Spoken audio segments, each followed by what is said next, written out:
Okay. Here we go. Is that working? I was wondering. And thank you for telling us. See, this is the problem with new technology. Yeah. Well, it's funny because it was shown on the one square but not the other. Yeah. You know. Anyway, hopefully Yeah. that's working. All right. Well, perfect. Thank you, Carrie, for letting us know about that.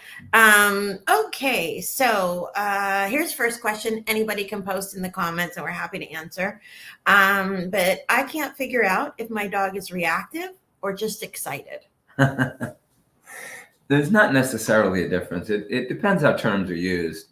For a lot of people in the dog training community, reactive specifically means aggression that we're not going to label as aggression. The dog being very forward, harsh, barking, carrying on, as if they're going to hurt something. So for some people, that's what the term means. We don't actually think of it that way at all.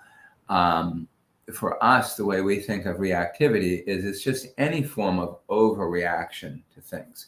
What is overreaction? Well, it's something more than what is productive in normal day-to-day life. So for us, we would definitely describe some dogs as reactive who are completely happy and excited to go, as an example, get to another dog or get to a person, but it's explosive.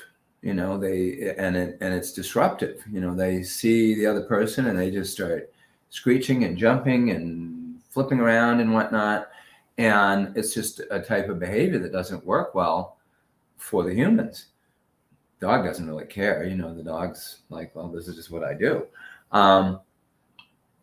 So I wouldn't view it as an either or. And the real issue, especially as it plays out in our reactivity class that we do, is whether your dog is aggressively reactive or, you don't want to use the word aggression, and that's why we're using reactivity, that kind of thing. It could be, just overly exuberant. Usually that would be kind of explosive when the dogs do that. But anything that's making difficulties for you in that way. Or the other kind that almost never gets talked about is dogs that are fearful, but they go away or they become super quiet. So anything where you're seeing a big change in the dog's emotional state because of the introduction of something new, for us would tend to fall under the category of reactivity. There might also be other labels that we might use for it. So I think the important thing is that you don't need to figure out which it is, one or the other, although certainly in our class we would help you out with some thoughts about that. But it turns out you can do the same thing to dogs at either end of the spectrum and works out very, very well. I know that some forms of training use food for reactivity, but my dog gets too crazy about food. What would you do in those cases? Teach you how to think and use food differently. So it's an interesting thing. And this is not uncommon. There are some dogs that, just like there are dogs, if you show them a ball, they lose their mind. Right? They're kind of reactive about balls. There are dogs that it can be challenging to use food with for any purpose that you're trying to use for training, because the dog gets so overwhelmed about the food. And in a lot of ways, that's not really very different from having a dog that doesn't seem very food motivated in the beginning. It just means the first thing we have to do is change the dog's interaction with food. And we don't have to completely change it. We just have to push it in a direction that becomes more productive for us and easier for us. But here's a really important thing to understand. If you have a dog that goes crazy about food, you have a dog that when you use food, you have a ton of leverage over. You just don't really know how to do it that well right now. And you've probably done a lot of things that a lot of trainers have told you to do. But turns out that's actually pretty easy to work around. But the really important thing is you have a dog that is strongly motivated by food. Therefore, when we learn to use it well, we can really accomplish great things with it. Now, I'd much rather be starting with a dog who flips their lid over food, and it's really annoying and difficult to deal with, than start with a dog that's like, yeah, food? Yeah, I don't know. And I mean, we deal with both. You can change both of them. But a lot of times, there's certain sequences you have to go through in training. And they're not exactly the same for all dogs. There's similar patterns to them. But for some dogs, they're kind of ready to go. You could jump in with a training plan and just start doing the training that you wanted to do to accomplish the thing you wanted to do. For lots of other dogs, you have to do what I would think of as pre-training. It's like, we got to spend some time and effort teaching the kid how to hold a pencil. They're not ready to draw, or write or whatever. We got to begin at that. So different humans and different dogs have to begin in different places. One of the things that we put a lot of time and thought and energy into is, how can we help people figure out where their best beginning is? It would never be the case, or it certainly wouldn't work well, if we took 50 people into a class and we said, everybody's going to start out in exactly the same place doing exactly the same thing. That would never work, because not all the dogs are the same, not all the people are the same.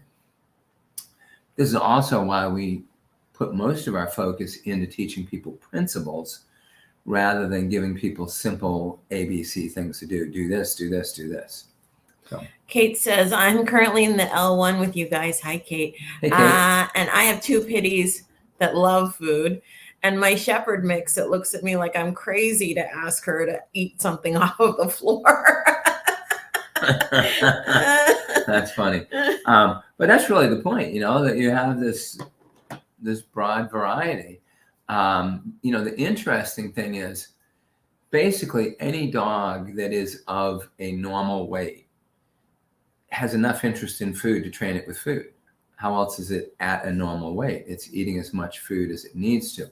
But we need to change how we interact with the dog with food to get the dog to go, oh, food is important to me, and therefore the things that lead to food are important to me. But food is not the only thing that you can use to help your dogs, but I would never not use it.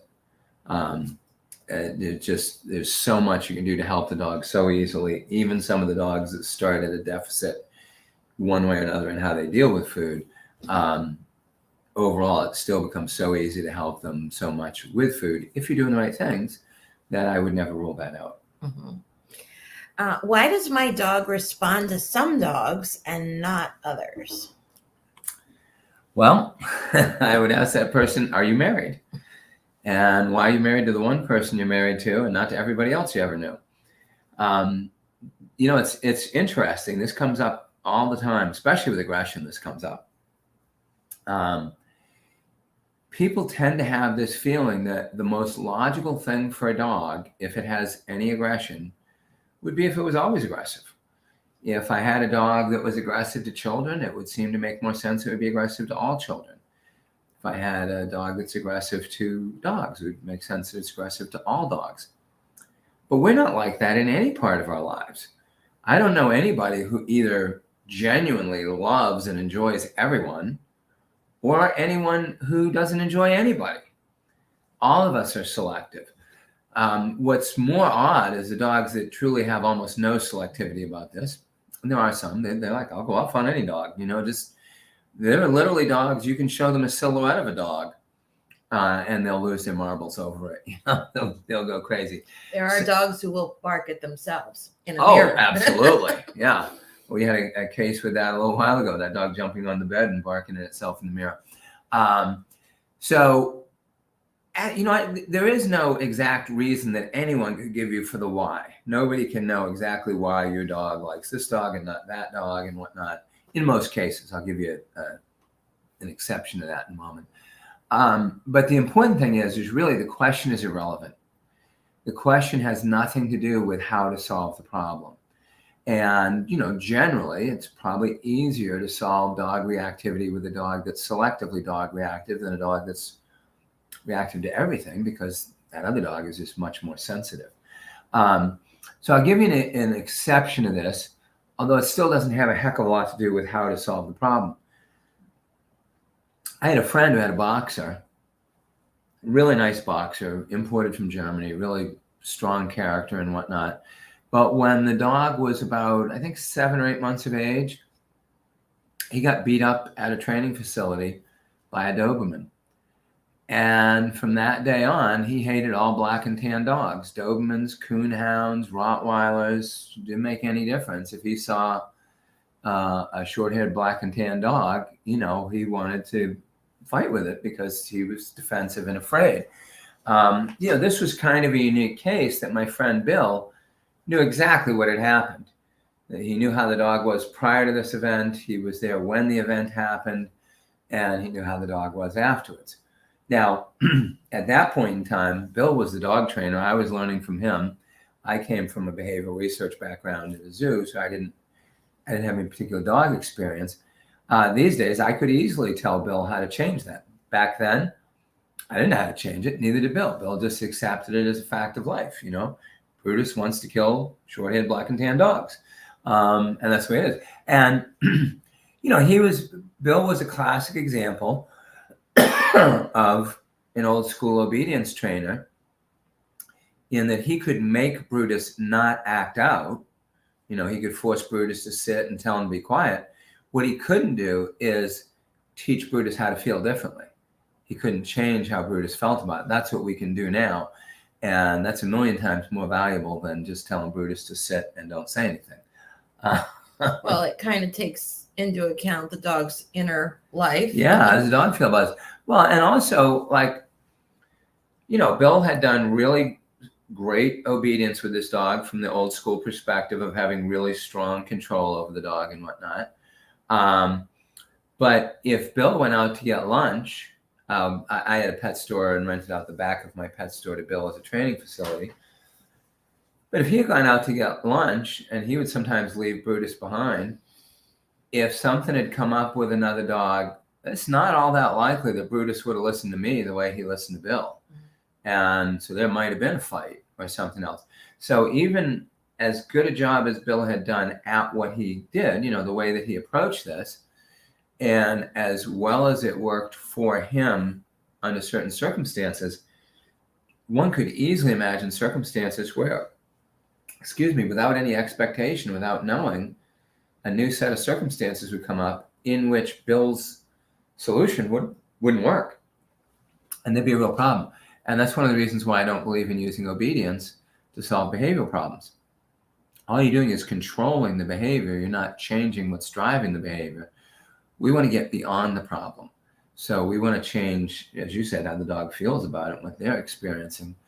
Because, here's a simple thing. Suppose Steffi and I, we don't know each other that well. Maybe we work together, whatever. And I think that Stephanie did something to get me in trouble at work. Well, that could make me mad at her. It's an emotional response.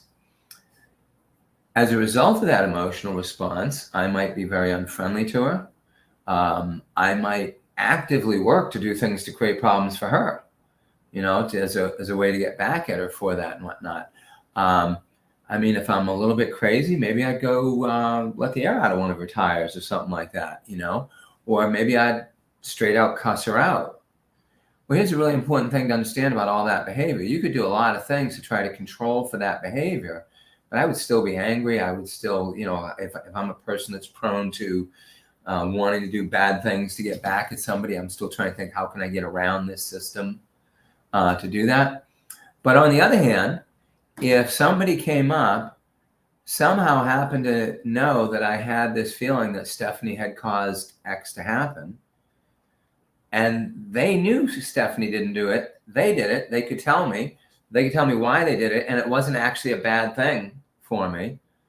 Well, now I'm not poking holes in Stephanie's tires anymore or trying to get her in trouble or anything else, because the emotion that was driving all that behavior is now gone. There's no reason for that behavior anymore. Now, there are times, and we'll see this in reactivity with dogs. This is one of the things we'll be talking about in the course. Dogs can become addicted to the chemicals that are released by their reactive behavior. And so you can sometimes in dogs change the underlying emotional reason for their reactivity and still have the behavior of reactivity because it's an addiction response at that point. But that's changeable too, and we can tell you how to do that. You all are more than welcome to drop a question into the chat if you'd like. I have a few more that are from our inbox, so I'll go ahead with those. My husband really doesn't like my dog Zoe and won't get involved in training her. Is there any hope for improving her reactivity if I'm the only one training her? Yeah, absolutely there is. We have to be real about this. It's very common that people who have a significant problem dog, that other people in the household don't like the dog because the dog's not pleasant. It's not fun to be around and they're not enjoying it. And so sometimes, primarily for that reason, people won't want to engage in training for the dog. It's like, I don't like the thing anyway. It's a pain in the ass. You seem to care more about that dog than you do about me. So I'm just offended about the whole thing and I don't want to have anything to do with it. In traditional ways of training, it would tend to be very difficult to have success with a problem dog if other people in the house were not following whatever your program is. It would always be the case that you could do better, easier, if everybody was in the same boat and rowing in the same direction. No question about that.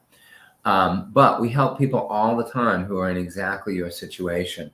And you can make huge changes in the dog. It will be frustrating because it's just, I mean, of course it's frustrating. It's like if you were trying to clean the living room and somebody else is sitting there eating popcorn and throwing it on the floor. That's a little bit frustrating. But that's not a little frustrating. That's super frustrating. That's a fight. That's a fight. But this is not exactly the same. You can decide to do the things that you want to do to help your dog change in spite of somebody else not joining in. This is actually probably more common than not, especially once we get into fairly difficult dog behavior, because usually one person is the dog's guardian and defender and the other person hates that. They don't enjoy the dog. They don't enjoy the dog's behavior. They really are offended that the other person doesn't seem to care that they don't like the other dog. They're offended that they'll often just flat out say, you care more about that dog's feelings than you do about mine. Which, whether that's true or not, it's usually not exactly true. You just like everybody to be happy. Those things can create real problems. But here's a really interesting thing that often happens when you go about changing behavior in the way that we do. Initially, the person will probably look at what you're doing and laugh at you and say that's stupid, and they know for sure why it would never work. But all of a sudden, the dog starts changing. And the dog starts changing in a really organic way. It's not just about telling the dog what to do or what not to do. And all of a sudden, you catch that person that doesn't like the dog reaching down and scratching its ear or doing something else. And it's really common that we get people who initially were totally not interested in the project, not interested in the animal. They start to come around for the same reason they weren't involved to begin with. In the beginning, they weren't involved because the dog's behavior was unpleasant and it was unenjoyable. And they always felt like they were in conflict with you over the dog. Well, as the dog starts getting better and you've learned not to get in conflict with them about the dog, just let them do them and be what they are, who they are. They start to like the dog better and they start to feel more comfortable with you and the idea of training. So I'm not saying that always happens. Probably happens 70, 80% of the time. Then we get that kind of change. But not only can you change the dog without that person's help, it'll limit it some and it'll make it frustrating. But you really have a responsibility to. Why does their choice matter? Like, if you don't help the dog change, then you and the dog are going to continue suffering. And so is your relationship with that other person. So, yeah, just jump in and do it, Will it be frustrating? Sure, but it's frustrating right now. What's the difference, Looking forward to the course. Just curious. DJ has reactivity but can tolerate daycare. He goes because of his separation anxiety.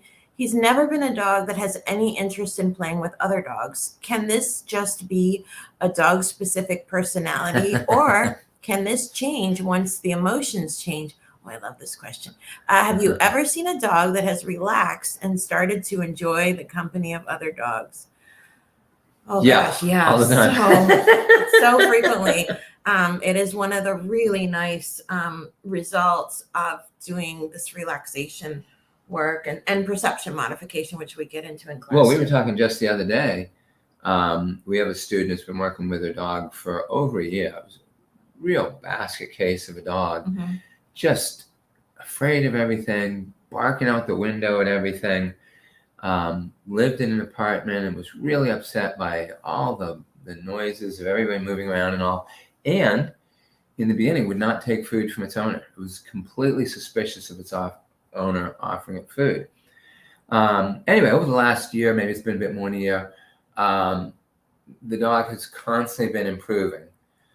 Of course, one of the things that's ironic in that is the owner's gone through a lot of emotional ups and downs, because when there's a new level of improvement, that feels really good. The world's beautiful. The birds are singing and all. A month later, that's now the new normal. And it's like, well, this sucks. Boo-hoo. Right? So she's been through a lot of that. But what was really interesting, her dog had such a difficult time outdoors, you couldn't even imagine. I mean, just going outside to have to go to the bathroom a couple times a day was a horror for her. Just being inside was challenging because she Inside was terrible. reactive to the TV, so the woman couldn't have the TV on, couldn't do a lot of things. Everything. But, you got to go outside to get, I mean, it's like, what's Maddie, a 45-pound dog, something like that? Right. So she's not going to be going to the bathroom inside on some potty pads, So she's going outside.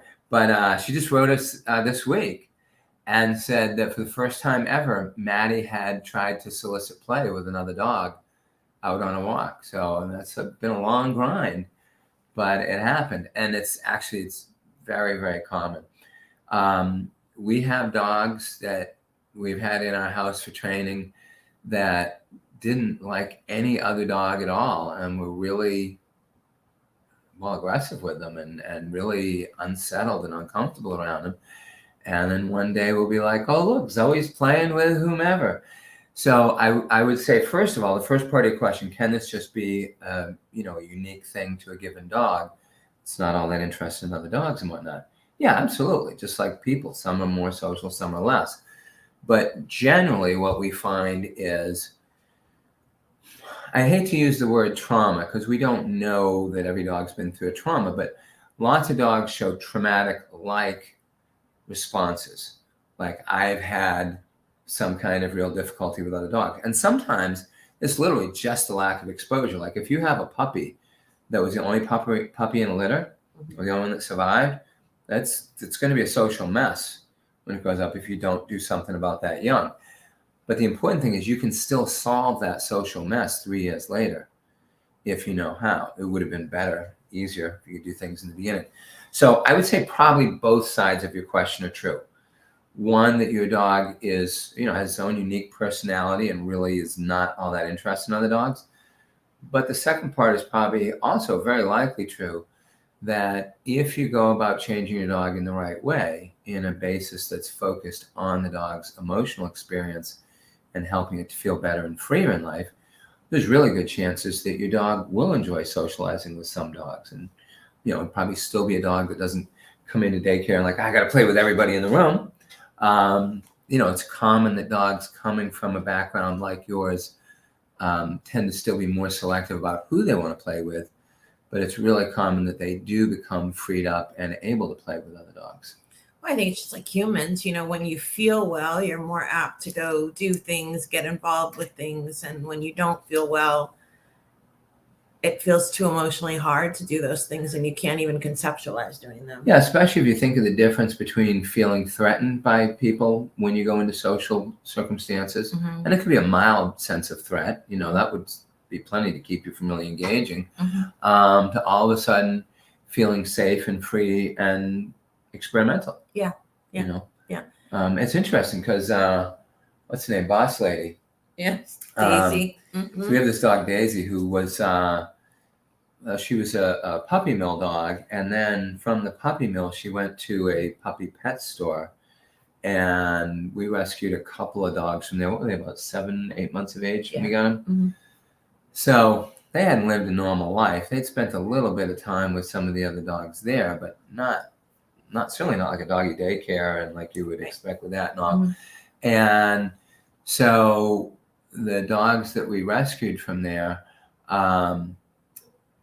were not very good socially. Liked some people, but not real good with most people, either afraid and running away, or afraid and barking and whatnot. And Daisy was mostly kind of withdrawn about the other dogs, just not really interacting with him a heck of a lot. As she started to get better, two things happened. One which was good and one that wasn't. First, she got more free about being a bitch with the other dogs. She got much more free about, blowing off at them if they were near her crate, or, she started competing against them with, for attention with you. Yeah. She got very bitchy about that. We saw that freeing up before we saw her start to free up and play with the other dogs and stuff. Yeah.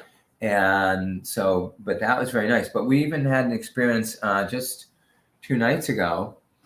One of our dogs, Boom, who's like almost looks like a twin to her, he was trying to play with Daisy. And as far as we know, they've never really played together. They certainly have not done it in the house. Maybe they've done it out in the yard. And Boom was trying to play with Daisy, and she was, really kind of verklempt about it. She was like, oh, I don't know what he's doing. That's kind of weird. But she wasn't being crappy. She wasn't, being defensive or anything. So that was nice. And so I used a little bit of food just to help her free up a bit. We would show you how to do that. And last night, Boom tried again, and she was all in. And they had a great freaking time. But we've had her like a year, right? Yeah.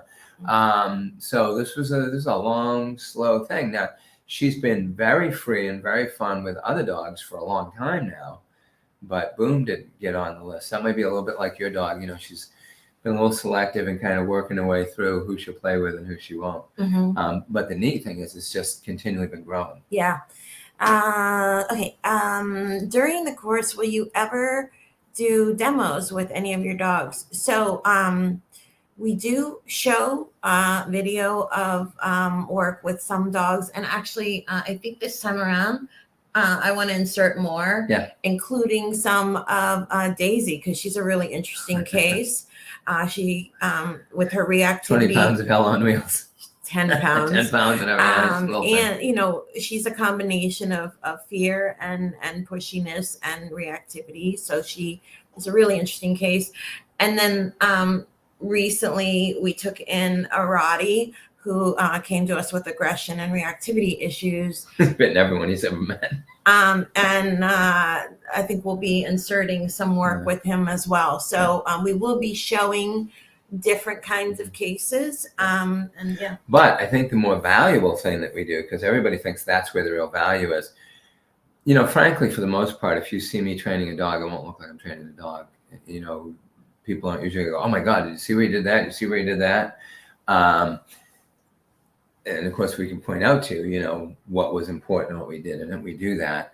But what's really neat that we do in our group classes now that we had to learn how to do, but it's been super valuable, is to take your video and you can submit video to the class, and we can screen share it during class, and we can walk through coaching you with your dog. And that tends to be much more valuable, even if you personally don't send in your video. Watching people who are learning and watching a variety of dogs and the different ways that things can play out, but they're still largely the same thing. I think people learn much, much more from that. Yeah. I'm always surprised, to be honest, that more people don't share their videos, because the learning is so deep when we can take a video and we can work through the pieces together.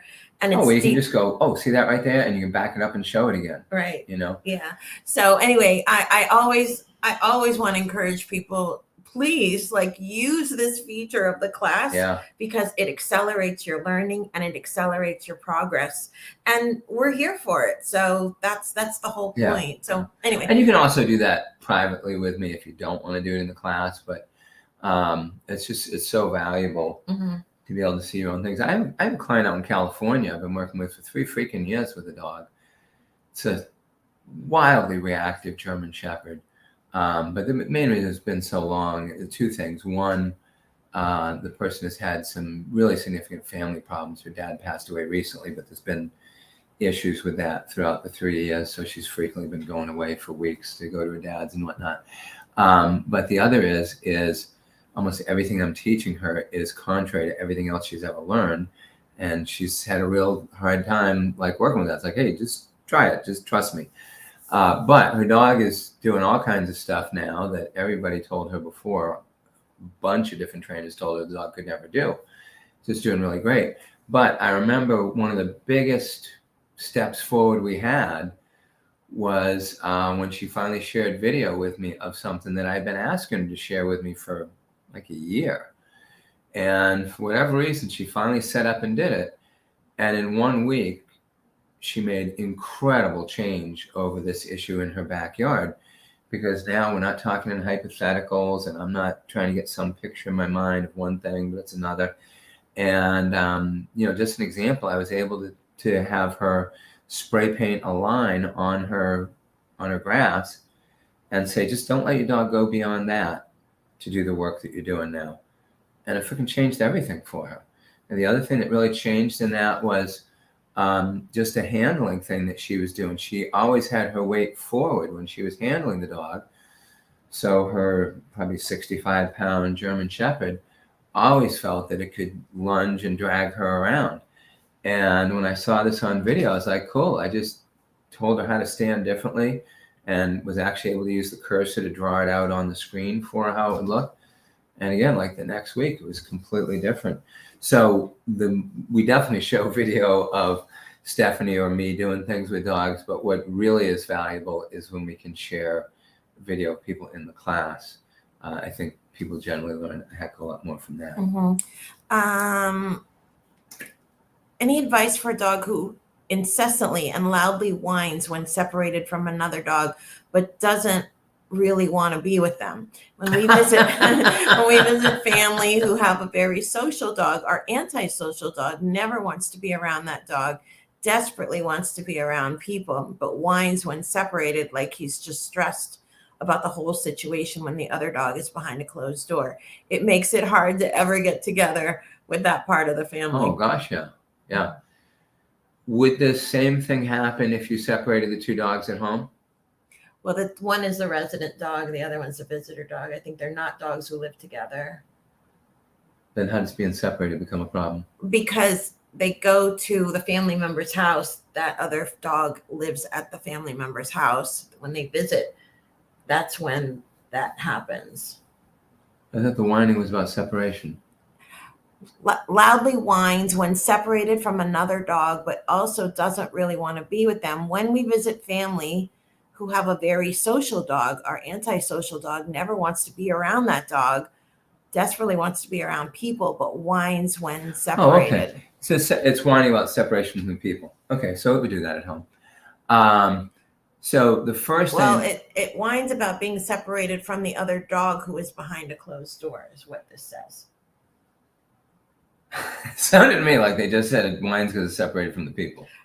I think it's both. All right. In any case, the answer is still the same, really. The single biggest problem in dog training is that people want to apply some magic training response to the most difficult circumstance. And it's natural. Like, my dog bites my nephew when he comes over. What do I do with that? You don't solve problems where they exist. This is exactly the same as putting a kid through school. We have some goal or set of goals for putting a child in school. And primarily those goals are, for the kid to be able to do something else because they got an education. So to be able to go to college or to be able to hold some kind of job or, whatever it might be. But that's our reason for putting the child in school. Well, let's just say, as an example, we want our kid to go to college. Why don't we just put him in college? Why go through the whole thing of going through, kindergarten, first grade, second grade, junior high, high school, etc.? Because you have to. That's the way learning works. And this is very much true in behavioral problems. Let's say I give you an idea that you could work with to help your dog with this. And I'll give you one for free. If you go into the Teaching Dogs to Heal group, you can find information there about the behavioral down, which is a relaxation exercise that we teach the dogs. You could potentially at some point use the behavioral down to help your dog relax while you're visiting with your family members or whatever. But you could not do that from the beginning. If you try to just go there, never having done behavioral downs with the dog before, the dog never having learned in easier circumstances how to let go of frustrated nervous energy and calm itself, you wouldn't be successful going over for the visit and going, hey, we got this new thing we're going to do. All it would do is make your visit worse. And you'd just be piling one frustration on top of another. So the first most important thing to understand, and this is challenging for people, is the dog that you're describing fundamentally has the same emotional problem all the time. It's not always evident because there's not always something that's stimulating and bringing it out. But your dog has emotional challenges that occur in normal life at home, maybe not as obvious as they do at the family member's house, or maybe there are times when they come up, but it's just part of the time. So you're not like, well, this isn't keeping us from going to visit our family members. This just sucks, right now, and then it'll go away.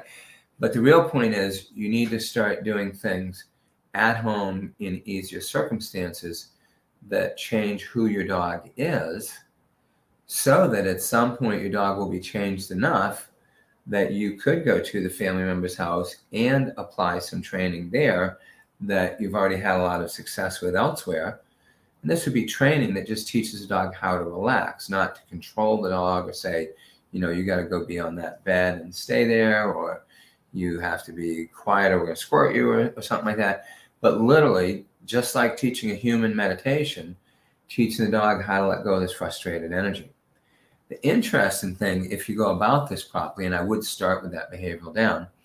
By the way, you can also find the behavioral down by going to trainingbetweentheears.com. That's basically a catalog type page, and there's a thing there for the behavioral down.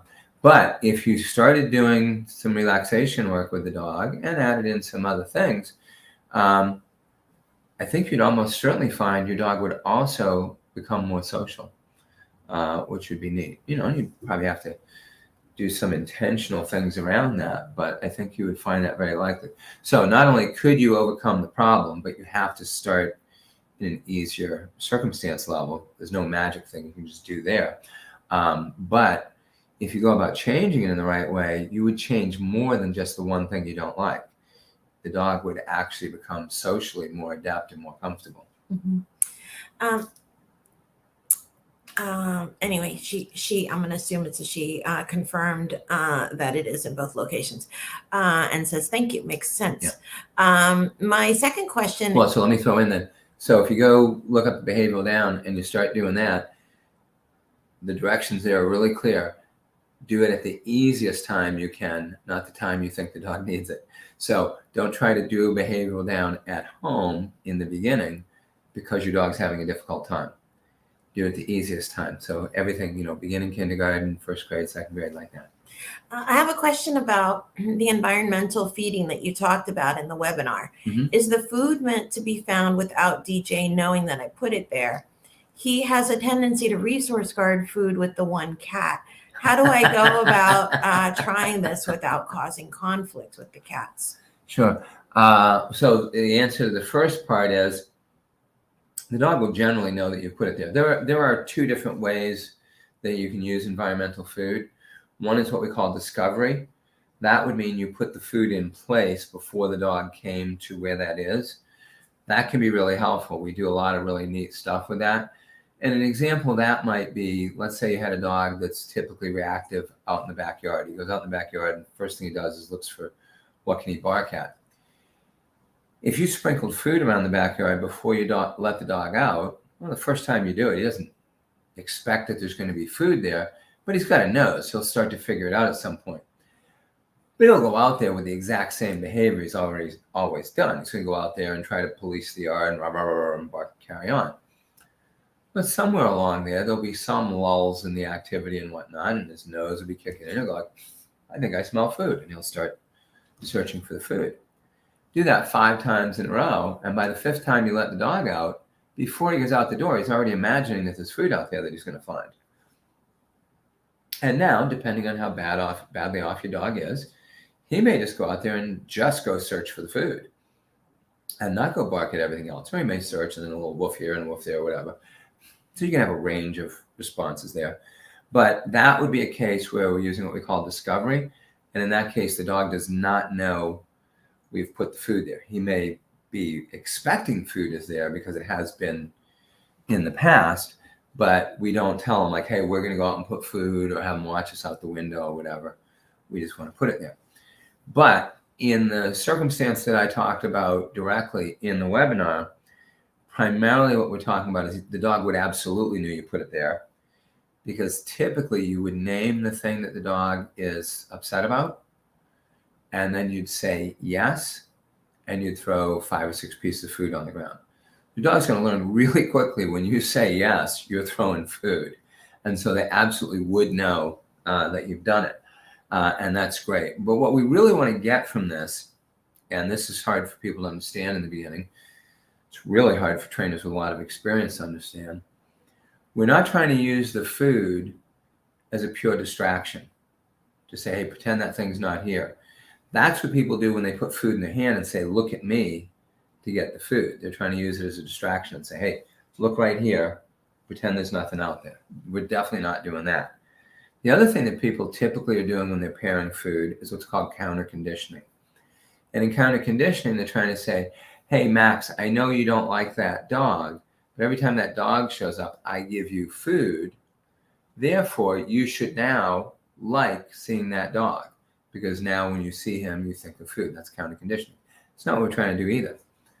What we're trying to do is get the dog to do an activity that puts it in a productive emotional state of mind. And it turns out that searching for food very naturally puts dogs into what we would call an appetitive emotional state. That's an emotional state where the dog is largely relatively calm and happy, and it's anticipating something good. That's what it's doing. What's going? It's like, hey, where is the good thing? I'm trying to get that. The important thing to understand is when we throw that food into the environment, as opposed to trying to get the dog's attention to give them the food, they now are very well aware of the thing that we were responding to. So the other dog or whatever, the bicycle, whatever it was, they're not unaware of it. They're not tuned out from it, but they are now both experiencing that that thing exists in the environment while they're experiencing a different emotional state than they have traditionally experienced while they're doing that. And what's really neat about this is with some repetition, that new emotional state can become the natural and predominant emotional response to that thing. It takes more work with some dogs than others, but they'll all get there. And so that's what we're really trying to get to. So absolutely, in the normal cases that we'd be talking about, kind of like we did in the webinar, for sure your dog would know by the 5th or 6th time you did it that, oh yeah, when you say yes, you're throwing food. First couple of times, they may not see you throw it. They may not know. Well, they might be looking right at you while you do it. But generally, yes, they will know. But we will also be talking about in class the other thing that I mentioned, how to use discovery. That can be amazingly powerful with things too. And, a great example of how you might use that. Whose dog was it we were talking about a moment before that had the separation frustration issue? Oh, yeah, I don't have a name. But... Okay, Sue. I'm sorry, I didn't catch the name, but so let's say Sue's dog, who is upset that it's being separated from the other dog. Well, there's ways that we could use food in discovery that would directly help the dog to overcome that. Where the big benefit comes, though, is where you repeat the same kind of thing again and again. So the dog now has a new prediction or new expectation in a given circumstance. And the thought of that prediction drives their emotions in a different direction. Allison. Hi, Allison. I have a 4-year-old, 90-ish pound German Shepherd who has two. Wow, it's a big dog. Two big reactive points. One, when anyone comes to the door or knocks at the door. Honestly, I love it when he reacts to this. I don't want that to stop, but I do want him to stop when I have checked and told him everything's okay. The other dog reaction point is to other dogs. More importantly, any dog that reacts towards him. If the dog is neutral or ignores him, he might get a little grumpy, but I don't get a big reaction if the other dog gives. So two really important things there. One, what you just described in his variable response towards the dogs would lay out what we would call a grade school model. So you've heard me talk about, you want to start in kindergarten or first grade. You're going to have tremendously more ability to influence and change his emotional response to those less intense circumstances than to the really big ones. So typically, we would just tell you with the really big ones in the beginning, avoid them if you can. If you can't, just don't stress about them. Reward him after the event as he starts to calm down, but just, he's going to do what he's going to do. It's beyond what you can change at that moment. But those lesser ones are where you would really start doing the work and really start making change. And as he changes in those easier circumstances, he will now not be exactly the same dog that he originally was. And so things that originally were too difficult to work on start to come in range and be something you can work with. The other thing I would say is I would very much want to change his behavior around the door, but more importantly, I'd want to change the emotion. So I totally get the idea that you want this protective dog. First of all, keep in mind, you have a 90-pound German Shepherd. Most people are going to kind of get the point. But you would be tremendously better off in your life in general if you changed his emotions around the door to where he became much calmer and more comfortable, and you teach him to bark on cue when you want him to.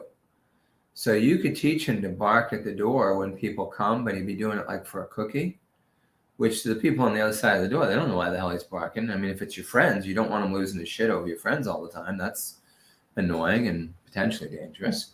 But if there's people outside the door that you don't know, or, they're not your friends or whatever, and you want them barking, just teach them to bark on cue. That's easy enough to do. That's what we do all the time with police dogs. A real pain in the ass police dog is a police dog that won't shut up and just barks because it wants to bark all the time.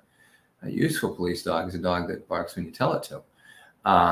So I would want to make that change with him, because in all the rest of your life, if you don't change his emotions around the door, then you're going to be suffering the overflow from that in other parts of your life. And, when your best friend is at the door, he's not necessarily going to be any better right now than he would be if it was the UPS man or whoever else. So I would go about a different way of getting the protective sensibility that I want, because in the other 95% of my life, or 99% of my life, that emotional mess that he's having at the door isn't super helpful. And you're not going to get to a point, if you change this the way that we would go about it, you're not going to get to a point where this dog would just sit back and watch somebody break in the house and mug you. He'd still F them up. But he just wouldn't be having that feeling over all the normal day-to-day interactions that go on. I know you teach relaxation. I was in your free challenge. Thanks. What is the role of relaxation in working through reactivity? Oh, because relaxation and reactivity are polar opposites.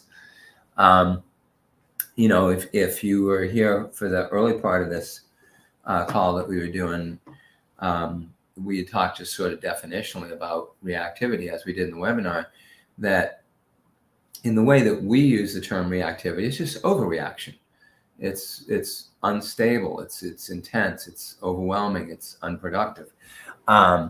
So let's just take a typical dog that jumps on the back of the couch to bark at whatever's going by outside. Well, what it's doing is the polar opposite of relaxation. No matter how you wanted to train that dog, if your goal was to get it to stop doing that behavior, somehow or another, it has to become calmer. So let's just say you took a rather traditional obedience approach, and you taught the dog on command to go to a bed, or, they call it place typically.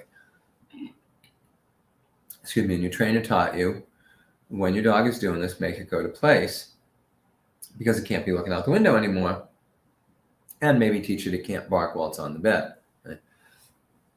In order for the dog to be able to make that behavioral change, it has to calm itself some. Now, in the case of the obedience, it doesn't really learn to do it for itself. It's really done externally by the force we use to get the dog to go do that.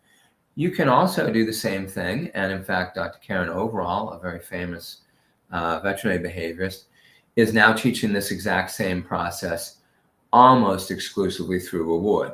It's not completely, because you can't do it completely through reward. But what if, when your dog is really losing its mind, blowing up at something and carrying on, you could just come up and put your finger on it and it would just become calm? Well, that would solve the problem, wouldn't it? We actually can do something pretty close to that. We won't be teaching that in this course. We teach it in the bigger course. But the whole point here is fundamentally what we are trying to do is help the dog move from an extremely overexcited state to some kind of calm state. And calm doesn't mean that it has to be laying down and it has to be completely quiet or whatever else. It just means that it's not in this agitated state anymore.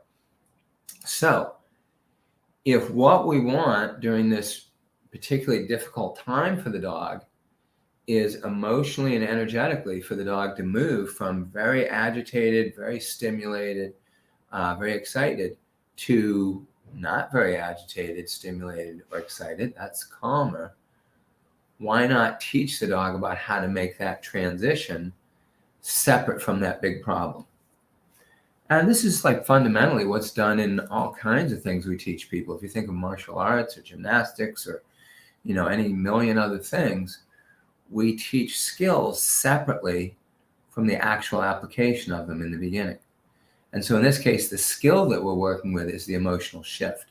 And this is really the big thing that's lacking in almost all behavioral dog training, that the trainers either have no or not very good ways of teaching the dogs to make that an emotional shift. I missed this one earlier from Kate. What is... You're dead to me. I know, right? What is the main difference between the L1 and the reactivity course? Oh, that's a good question. So the L1, which stands for Level 1 Introduction to TBTE, is a much broader and more expensive course than the reactivity course. It's broader, it's longer, it's much more in depth in Right. some regards. So it's longer because of all of those Yes. things. Yeah.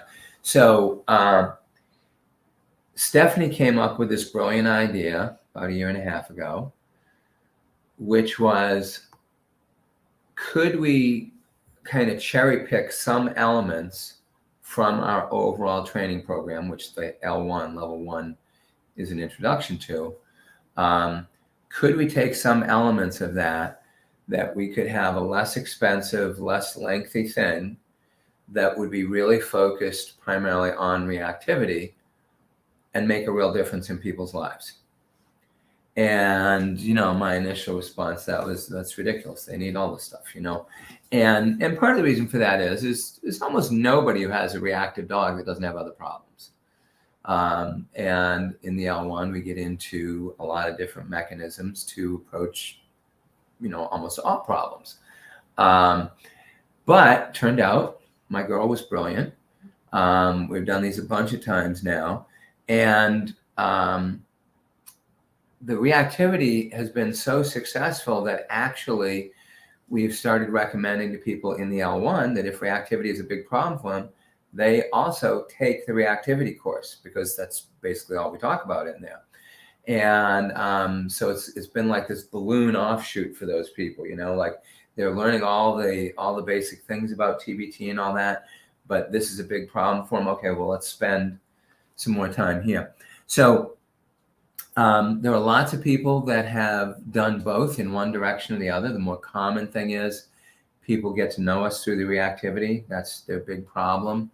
They want to see if we can help with that. And they'd like to do that without spending too much money. And so a lot of people do the reactivity, and then they're like, well, I really like this. And you're right, my dog does have other issues. And there are also other ideas that we can apply to reactivity that we can't teach in this smaller program. And so they then jump into the L1 because they want to do that. And then maybe they want to do L2s, level 2 things that we do. But the real thing here is this is as narrowly focused as we can make something, and relatively brief and relatively inexpensive as we can make something, to say, hey, you've probably been told this can't change in your dog, or you've already spent a lot of time and effort and money trying to change it. Why don't you give this a whack, because we're quite sure it can change. So that's really the difference. The L1 is about 3 times as big, time-wise and all that, about 3 times as much money. And if you do the reactivity and then you want to do the L1, you get a discount towards the L1 because there is some overlap in some of that. And you get a discount if you've done the L1 and it goes the other way too. Yeah, it goes both ways. So and we have people who redo the reactivity, even though you get all the information, it's yours to keep, and you'll have all of the phone calls that we do and any video stuff we do. You'll have all of that stuff. Even though you have all that, sometimes people go through the reactivity. They've made some really nice changes, but they would like to be actively involved with the group again. And then when they do that, they get a really big discount because they already have all the material. They're just paying for the access to the live group. Again. Well, and in the live group, as you probably have already experienced, Kate, in our L1, people are at different stages. You can easily jump in and you can get help for where you are at that moment too. So that is helpful. So maybe you're like, okay, well, I've worked through these early stages. We're in a really good place with this thing, but now I want to build on that. And now I want to start tackling these other things, and there's space for that in these groups. So as an example, in the reactivity class, we're going to be working with the behavioral down right from the beginning. Because it's really important. If your dog doesn't know how to relax and let go of frustrated energy, how are you going to get it to do calmer things? It's really hard. But we have in TBT what we call a relaxation triad, which is 3 different approaches that we have to relaxation that all work very synergistically. In the L1, we get a lot into the other 2 legs of the triad because we have more time and space to do it. Yeah. But to the other point, like if you've been doing our relaxation challenge, you already have a head start on BDs. Oh, so where you are with BDs, once we get into it in class, is a very different place than someone who's just joining, has never done anything with TBTE. Their dog hasn't started to learn anything about relaxation. And so we are set up to really help people at both levels, the entry. You know what's really interesting that happens with that a lot of times, though? I don't think we've ever had a class this hasn't happened, where we have somebody who has, either they've already done the free behavioral down challenge, or they've done some class or whatever, they've done some work with us. So they come into a class, they already know a bit more, have a bit more experience. But then one of us is explaining something to the brand new person, and that other person's like, oh my God, like, how did I miss that? Like, that never really connected to me. Like, I know I read it, I know I heard it, I know you've said it to me or whatever, but actually I've done all of this work, like not incorporating that idea. And now all of a sudden, like, okay, well, that's why some of these things have been more difficult for me. And then they go back and do it. So it's kind of interesting. And I just think of it as like a one-room schoolhouse. We have all these people at different levels, but they actually interact with and facilitate each other quite a bit. Yeah. All right. So anyway, for those of you who are thinking that you want to jump into that, of course, our class is currently open. So jump in, and the registration closes on Saturday. So you'll want to do this fairly quickly. But you want to get one more? Sure. Okay. So any advice for a dog that gets reactive towards other dogs unexpectedly, and not every time? He will seem and look calm and happy to meet a new dog, no raised hackles, soft face, wagging tail, etc. And then sometimes suddenly starts snarling, barking, lunging. I don't know what sets him off. And so now we avoid walks in busy locations. It's such a quick and extreme change that feels like it comes out of nowhere. Yeah, because it kind of does. It's also really important to recognize for yourself that when we have a dog that does that actually creates a traumatic response for us in our body. Very similar to if you get in a car accident or I won't even name all the million other bad things that could create a traumatic response. But this actually creates a problem for us within our body that we have to heal through. Fortunately, the way that we teach people to train with this would help. So I'll give you a simple answer, but it won't be a detailed answer. You're not going to be able to actually go work with this because it would take more than we could do here for me to teach you that. But the concept behind what to do is actually really simple. And you've already done something that I think is in a good direction. It's too much and it's unpleasant, but I think it was a really good choice. So what you decided is, because sometimes this goes really poorly, I'm going to avoid all instances of it. I would recommend a similar type of response, but a little bit different. If we teach you a training response that you could do when your dog sees other dogs that made sense to you when your dog's having a problem, most people would only do it when the dog is having a problem. And so they wouldn't do it at the other times because they think, well, I didn't need to do it. He wasn't having a problem. What I would do is take an approach very similar to what you have, which I would treat every instance as if it's going to be a problem. And so I would apply my training process to every instance.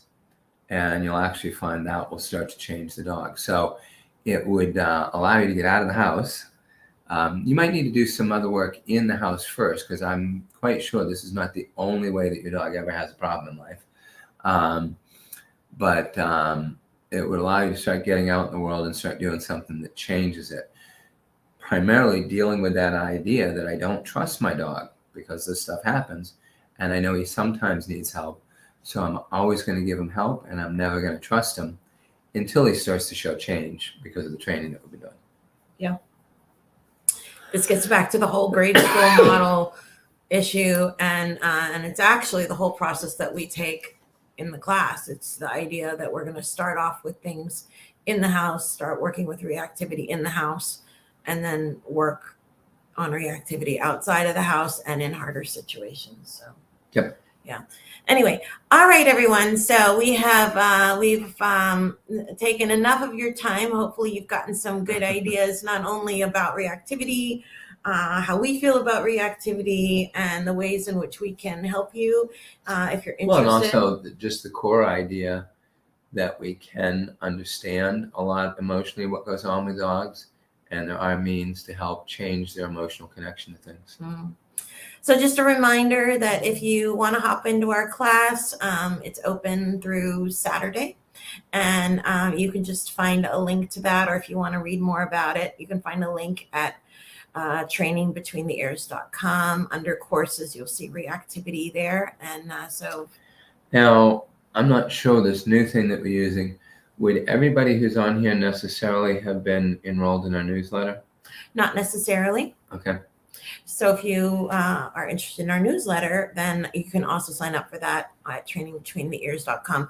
We tend to write little tips, training ideas, updates on what we have offering at that time. Give us some updates on some interesting cases that we're working with. Yeah, and we also include any free challenges that we have or any classes coming up. So that really is an opportunity to learn about what's happening. So if you go to trainingbetweentheears.com and just go all the way to the bottom of the page and sign up for the newsletters there. Yep. And you can unsign up for it anytime you want. So right. We won't be bugging you with it. Yep.